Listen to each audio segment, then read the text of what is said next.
A gente já tem um vídeo antigo aqui do canal que fala sobre o RMSD, que é uma outra métrica que é muito até mais usada na bioinformática estrutural, mas a gente teve uma sugestão de uma aluna, né, que pediu para a gente falar do RMSF também.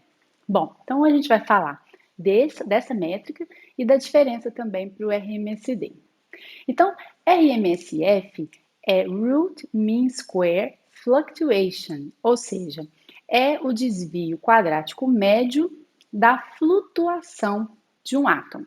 O RMSF é usado para avaliação do quanto cada átomo de uma estrutura de proteína varia ao longo do tempo, geralmente em uma simulação de dinâmica molecular.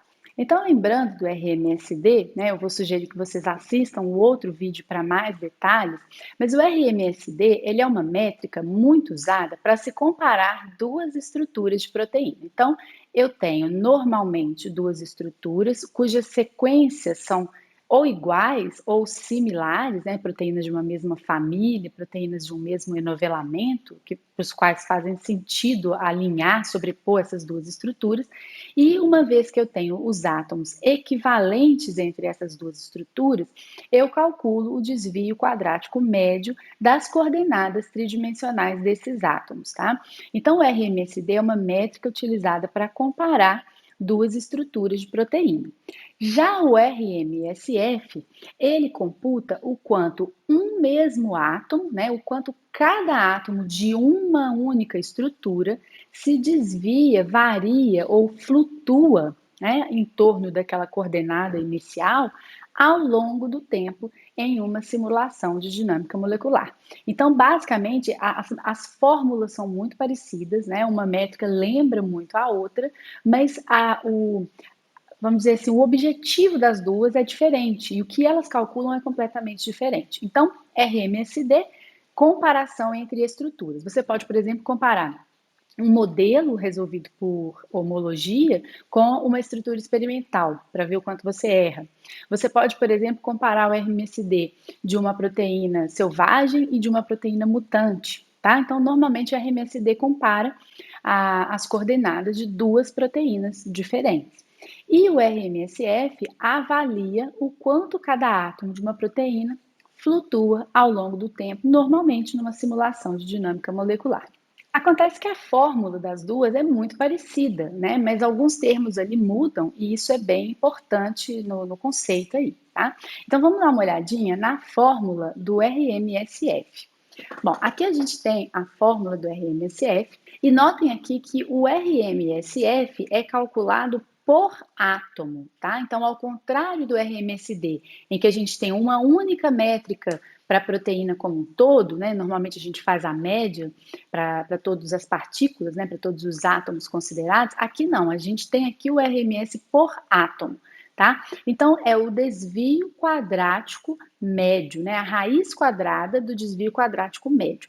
Então, desvio quadrático por quê? Porque a gente tem aqui a diferença, né? O desvio, que é a diferença do x da estrutura de referência para todos os outros x, né? E a mesma coisa com o y. Então, o y da estrutura de referência para todos os outros y, o z da estrutura de referência para todos os outros y, né?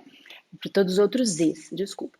Então, a gente tem aqui um somatório com o i variando de 1 até o tempo. Então, vamos dizer que você tem aqui uma simulação de 100 nanosegundos e você vai amostrar a sua estrutura de 1 em 1 nanosegundo. Então, você vai ter 100 estruturas e vai comparar todas elas com uma estrutura de referência, que pode ser, por exemplo, a estrutura inicial, a primeira estrutura que você usou, né? No início da dinâmica. Então, você vai fazer a diferença aqui de todas as coordenadas x, y, z, tirar o quadrado, somar e somar todas essas diferenças aqui dentro desse somatório. Depois você faz a média pelo número de intervalos de tempo. Então, T é o tempo aqui. Você vai fazer a média pelo número de intervalos de tempo e tirar a raiz quadrada.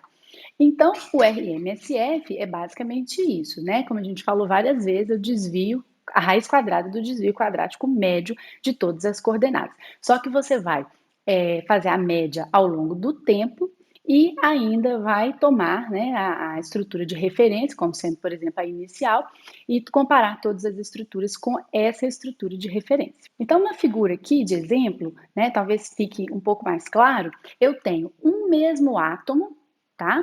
Um mesmo átomo, cada uma dessas bolinhas amarelas aqui é o mesmo átomo, sendo que o ref aqui é a estrutura de referência, pode ser a estrutura inicial da sua dinâmica.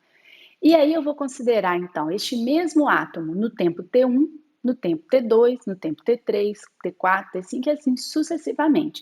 E o que eu vou calcular ali, fazendo aquelas diferenças, né, aqueles quadrados das diferenças e somando, é basicamente a distância. Então, eu estou calculando ali a variação dessa distância, né, a variação média dessa distância no tempo.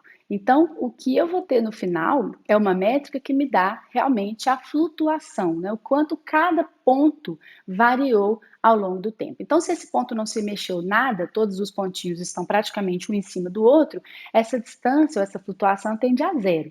E se essa posição, né, se essa coordenada variou muito ao longo do tempo, se é um trecho muito flexível da proteína, então eu vou ter um valor maior para essa métrica. Lembrando que essa métrica é sempre calculada em angstroms. Então a gente tem uma figura que mostra para nós aqui o resultado dessa métrica RMSF.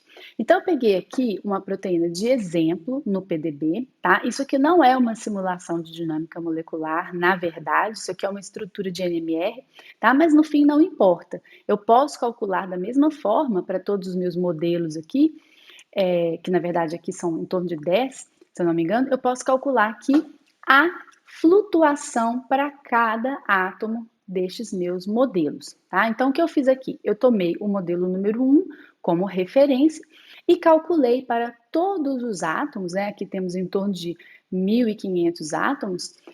Para todos os átomos, eu calculei o RMSF e fiz um plot, tá?